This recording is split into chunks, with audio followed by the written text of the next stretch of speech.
Dalam nama Bapa dan Putra dan Roh Kudus. Amin.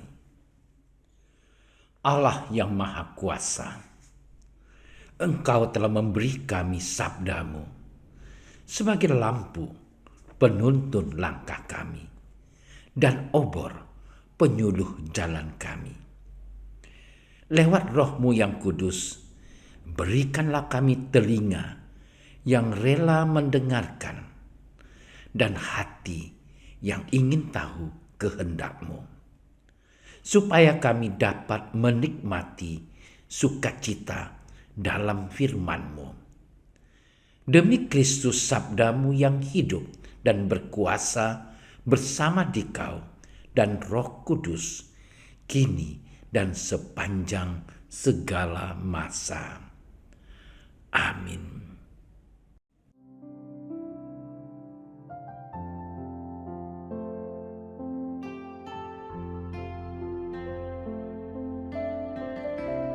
Sekali peristiwa, orang-orang Farisi bersekongkol untuk membunuh Yesus. Tetapi Yesus mengetahui maksud mereka, lalu menyingkir dari sana. Banyak orang mengikuti Yesus, dan Ia menyembuhkan mereka semuanya. Ia dengan keras melarang mereka memberitahukan siapa Dia, supaya genaplah firman yang disampaikan oleh Nabi Yesaya. Lihatlah, itu hamba-Ku yang Kupilih, yang Kukasihi, yang kepadanya jiwaku berkenan. Aku akan menaruh Roh-Ku ke atasnya, dan Ia akan memaklumkan hukum kepada bangsa-bangsa. Ia tidak akan berbantah dan tidak akan berteriak, dan orang tidak akan mendengar suaranya di jalan-jalan.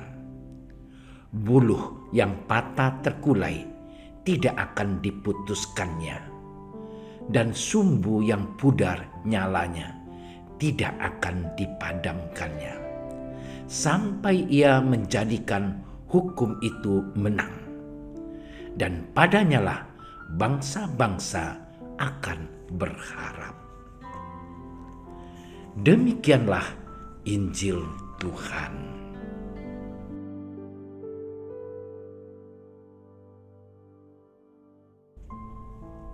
Saudara-saudariku yang terkasih, dalam kehidupan bermasyarakat, orang yang berkuasa sering diidentikan dengan orang yang menakutkan karena bisa melakukan apa saja. Orang yang mempunyai kuasa sering tergoda dan jatuh pada kesewenang-wenangan.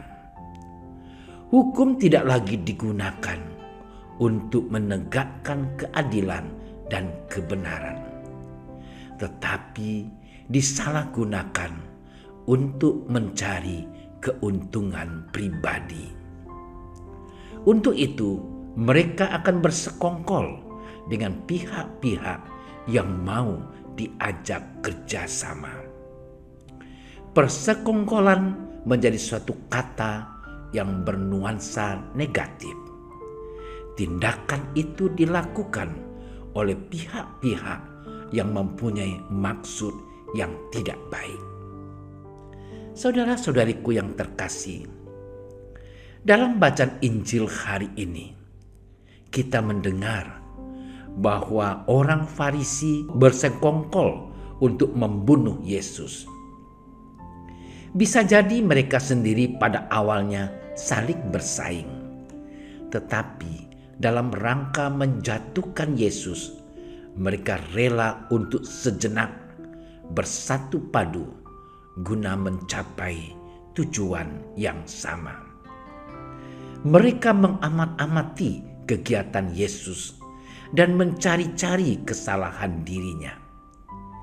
Yesus mengetahui persekongkolan itu, tetapi Dia memilih untuk tidak menanggapinya.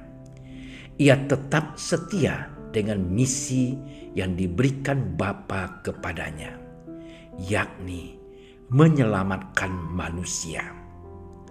Yesus percaya bahwa Bapa yang mengutusnya tidak akan membiarkan dia berjuang sendiri. Yesus menghadirkan pribadi Allah yang sangat berbeda dengan gambaran orang saat itu. Allah adalah Bapa yang lemah lembut, yang tetap menghendaki kebenaran, tetapi tidak menghukum orang yang bersalah atau berdosa, melainkan menyelamatkannya.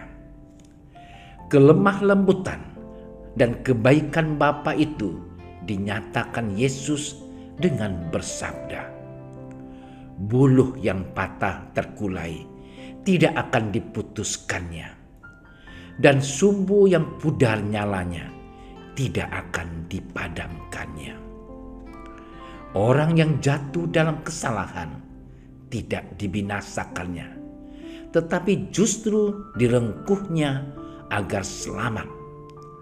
Allah Bapa menggunakan kekuasaan yang dimilikinya untuk menyelamatkan manusia dari dosa. Saudara-saudariku yang terkasih, sebagaimana Bapa, begitu pula Yesus. Yesus adalah pengharapan bagi setiap orang yang lemah, orang yang berdosa dan lelah karena berbagai persoalan. Saat ini kita memang bagaikan buluh yang patah terkulai, dan sumbu yang pudar nyalanya tidak akan dipadamkannya. Kita tengah melakukan perjuangan yang berat melawan wabah COVID-19. Banyak orang khawatir dan takut menghadapi situasi sekarang. Para tenaga medis pun banyak yang kelelahan. Sangat terasa bahwa semua orang merindukan hadirnya keselamatan. Semua berdoa kepada Tuhan agar dibebaskan dari ancaman maut virus tersebut. Kita percaya bahwa Yesus datang tidak hanya menyembuhkan luka-luka dosa, tetapi juga menyelamatkan kita sehingga kita bebas dari kematian akibat dosa. Ya Tuhan, kami bersyukur karena Engkau rela menjadi hamba yang setia mencari, mengobati, dan menyelamatkan kami dari berbagai dosa, kelemahan, penyakit, maupun wabah yang mematikan. Rasa syukur itu akan kami ungkapkan dengan hidup sesuai kehendak-Mu, yaitu mengasihi sesama seperti diri kami sendiri. Engkaulah Tuhan dan Juru Selamat kami, kini dan sepanjang masa. Amin. Dalam nama Bapa dan Putra dan Roh Kudus. Amin. Doa Santo Yusuf. Salam penjaga Sang Penebus, suami perawan Maria yang terberkati. Kepadamu Allah mempercayakan putra tunggalnya. Kepadamu Maria menaruh kepercayaannya. Bersama denganmu Yesus menjadi manusia. O Yusuf yang terberkati, perlihatkanlah dirimu sebagai seorang bapa juga bagi kami, dan bimbinglah kami di sepanjang perjalanan hidup. Perolehkanlah bagi kami rahmat, belas kasih, dan keberanian, dan lindungilah kami dari segala yang jahat. Amin. Bapa kami yang ada di surga, dimuliakanlah namamu, datanglah kerajaanmu, jadilah kehendak-Mu di atas bumi seperti di dalam surga. Berilah kami rezeki pada hari ini, dan ampunilah kesalahan kami, seperti kami pun mengampuni yang bersalah kepada kami.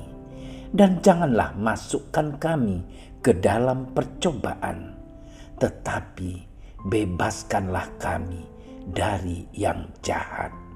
Amin. Salam Maria, penuh rahmat, Tuhan sertamu.